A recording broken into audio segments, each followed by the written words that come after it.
Oi pessoal, tudo bem com vocês? Meu nome é Mariana, eu sou plantonista de Química do Poliedro e hoje a gente vai resolver esse exercício aqui junto.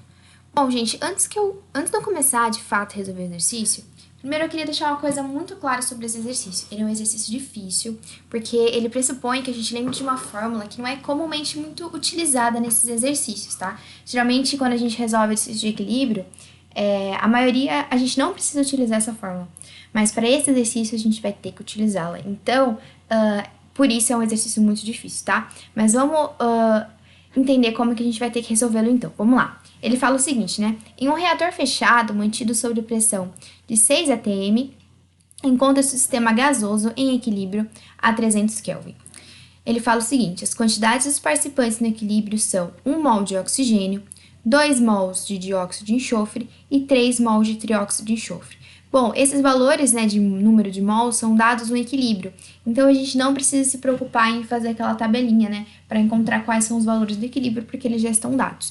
Cuidado que esses valores, eles estão dados em número de mols e não em concentração. E quando a gente calcula, por exemplo, o Kc, a gente precisa que os valores estejam em concentração e não em número de mols. A gente já vai ver o que isso vai ser importante, como a gente vai ter que utilizar essa diferença de unidade, tá? Então, vamos lá. Ele pede pra gente, então, assinalar o que for correto. Vamos analisar item por item e aí a gente vai respondendo aos poucos. Número 1, que é o item mais difícil de todos. Ele fala pra gente o seguinte: o valor da constante de equilíbrio do sistema em termos de pressão parcial, ou seja, Kp, tá? Se ele tá pedindo em termos de pressões parciais, ele tá pedindo Kp, a 300 Kelvin é 2,25 atm. Então, a gente precisa descobrir se isso é verdade.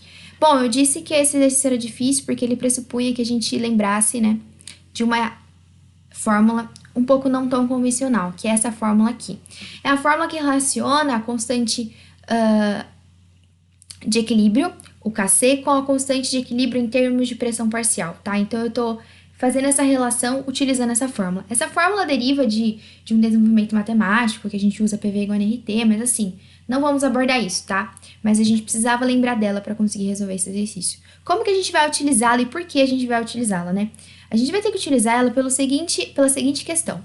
Quando ele pede para a gente calcular a pressão parcial, a gente precisa substituir no Kp as pressões parciais de cada gás. Questão aí é que não tem como a gente calcular a pressão parcial de cada gás e os valores dados para a gente são valores em mols e não valor de pressão parcial. Não teria como a gente calcular a partir de pressão parcial. Então, com os dados que o exercício nos dá, a gente vai ter que calcular o Kc, tá? E a partir desse Kc calculado, a gente vai ter que calcular o Kp, tá bom? Para calcular esse Kp também, seguindo a fórmula, a gente precisa desse ΔN. E esse ΔN é a variação de mols, né, no número de mols. A gente precisa entender o que isso quer dizer. Essa variação de número de mols, ela sempre ocorre olhando para a equação dada, tá? Então, como eu vou olhar para essa equação dada? Perceba nessa equação genérica aqui embaixo, ó. Ele fala que o ΔN vai ser calculado. Você pega os coeficientes dos reagentes, soma e subtrai dos coeficientes do produto, tá? Por isso que eu tenho A mais B menos C mais D. Então, nesse caso, quando eu for calcular o ΔN, eu vou ter que olhar para os coeficientes dos reagentes, que seria 2 mais 1, e subtrair do coeficiente do produto, que é 2, tá? Eu já vou fazer isso com vocês, a gente já vai ver isso, mas só para já mostrando como a gente vai ter que fazer essas contas, tá bom? Então, a gente vai precisar calcular tanto o Kc, tanto quanto o ΔN, tá? Então, vamos começar calculando o Kc pra gente encontrar esse Kp. Bom, o Kc vai ser o quê, né, gente? Os produtos sobre os reagentes. E cuidado, muito cuidado aqui, que é a concentração dos produtos pela concentração dos reagentes. O exercício não te dá a concentração, ele te dá número de mols. E a concentração sempre é quantidade de número de mols em um determinado volume, certo? Então, quando eu quiser calcular o Kc, eu vou ter que deixar os valores dados dividido por V. Que V é esse? É o volume que essas substâncias estão inseridas, tá? É o volume que o exercício não te fornece. Então, se eu fosse calcular uma concentração aqui, eu falaria que, por exemplo, para o trióxido de enxofre, eu tenho 3 mols de trióxido de enxofre em um determinado volume. É isso que esse 3 sobre V indica, tá? A mesma coisa vai ser para o 2 mols de dióxido de enxofre. Eu tenho 2 mols de dióxido de enxofre em um volume V, tá? Que eu não sei. Mesma coisa para o O2, eu tenho 1 mol de O2 em um volume V, que eu também não sei qual é. Por isso que eu deixei todas as incógnitas em V, tá bom? Porque não tem como a gente saber. Calculando esse Kc, eu vou chegar que o Kc vai ser igual, então, a 9 quartos de V que é a mesma coisa de falar que é 2 vezes 25, perdão, 2,25 vezes V, tá bom? Esse V aí permanece, que vai ser a nossa incógnita por enquanto. Mas, gente, por mais que o exercício não nos dê o valor de V, a gente consegue encontrar uma relação de qual vai ser esse valor de V. Se a gente utilizar o PV igual a NRT, a gente sabe qual é a pressão que esse sistema está inserido, que ele fala aqui em cima, são 6 atm. A gente sabe qual é o número de mols que esse sistema se encontra, que é a soma, né, de todos os números de mols de toda a substância, então seria 3 mais 1 mais 2, então o número de mols total seriam 6. O R, por enquanto, a gente não precisa substituir o 0,082, tá? Vamos deixar ele na forma de R mesmo. E a temperatura é 300 Kelvin que o exercício fornece. Então, se a gente utilizar o PV igual a NRT, perceba que substituindo os valores, eu acabo cortando esse 6 de cada lado. Então, eu ficaria que o volume, né, é igual a 300R, tá? E isso vai ser importante porque a hora que eu for encontrar e substituir nessa fórmula, eu vou chamar de fórmula estranha, tá? Nessa fórmula estranha aqui, eu já sei qual é o valor de V que eu vou ter que colocar aqui em cima, tá bom? Então, quando o Kc é dado 2,25V, eu já consegui calcular quanto vale esse V, tá bom? Então, na verdade, aqui eu poderia até reescrever, né? Teria 2,25 vezes 300R, tá bom? Então, o Kc seria isso. A gente já vai substituir isso aqui embaixo.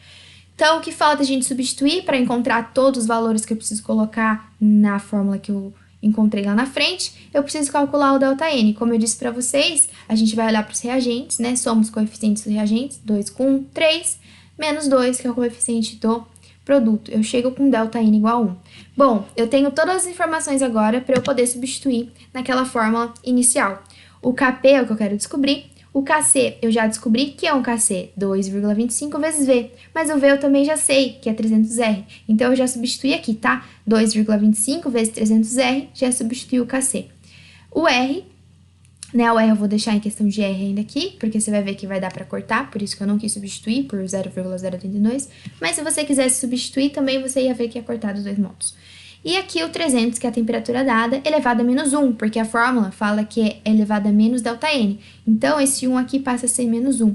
Perceba e cuidado, né, que aqui fica 1 sobre R vezes 300, o que faz a possibilidade de cortar esses dois caras aqui. Então, o Kp é 2,25. Gente, essa é a parte mais difícil do exercício, tá bom? Parte mais difícil mesmo, e a gente percebeu que essa alternativa, esse número 1, está correto, tá bom? Vamos para 2? A 2 é teórica. O valor da constante de equilíbrio irá mudar com a alteração da temperatura. Sim, está correto. A gente sabe que esse valor da constante de equilíbrio só não muda quando a temperatura permanece a mesma. Então, se altera a temperatura, o valor deve mudar. Então, essa aqui também está correta. Vamos para 4. Na situação de equilíbrio, as reações direta e inversa param de ocorrer. Não, elas continuam ocorrendo, né, gente? Até porque eu tenho um equilíbrio entre consumo do reagente e formação do produto. O produto agora vai começar sendo consumido e virando reagente. Então, eu tenho equilíbrio entre essas duas reações. Então, elas continuam ocorrendo, né? Só que a única coisa que vai ser igual vai ser a velocidade, né? A velocidade em que os reagentes se tornam produto é a mesma velocidade que os produtos se tornam reagentes, tá bom? Então, essa aqui está errada. Então, ela não para de ocorrer. Ela continua ocorrendo sim, tá? 8. O valor da constante de equilíbrio em termos de concentração a 300 Kelvin é aproximadamente 55,4. Bom, para a gente confirmar se esse número está correto, a gente vai ter que utilizar o que agora? A mesma fórmula que a gente utilizou para calcular o Kp, só que agora, como eu já sei o valor do Kp, eu consigo calcular o valor do Kc, tá? E falar se essa 8 está correto. Antes de eu fazer os cálculos da 8, eu vou fazer 16, tá? Bom, nas 16, eu falo o seguinte: a partir do instante que o sistema atinge o estado de equilíbrio, as concentrações em mol por litro dos participantes se igualam.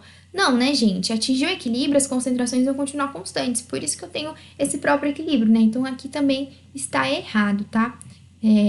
As concentrações se igualam? Não. A concentração se mantém constante. Chegou no equilíbrio com uma concentração X, essas concentrações vão se manter constantes. Então, também está errado. Vamos confirmar se a 8 está correta. Gente, vamos lá. Como eu disse para vocês, a gente já calculou o Kp e utilizando a mesma fórmula, tá? Agora é só substituir esse valor que eu encontrei e confirmar qual vai ser o valor do Kc. Então, substituindo o valor de Kp que eu encontrei, né? E agora sim eu posso substituir o R igual a 0,082. Perceba que ao resolver essa conta, eu encontro de fato Kc, tá? Então, Kc aqui substituindo tudo bonitinho, né? 300 Kelvin na temperatura, 0,082 do R, menos 1, né? No caso, menos 1 por causa do ΔN e o 2,25 por causa do Kp. E a gente encontra o Kc igual a 55,4. O que nos faz dizer que o 8 também está correto, tá? Então, eu fico aí com 1, 4 e 8. Tá? Perdão. 1, 2 e 8. Tá bom, pessoal? Espero que eu tenha ajudado vocês. Esse exercício é realmente muito difícil, mas espero que eu tenha clareado um pouco a cabeça de vocês. Bons estudos, estamos juntos!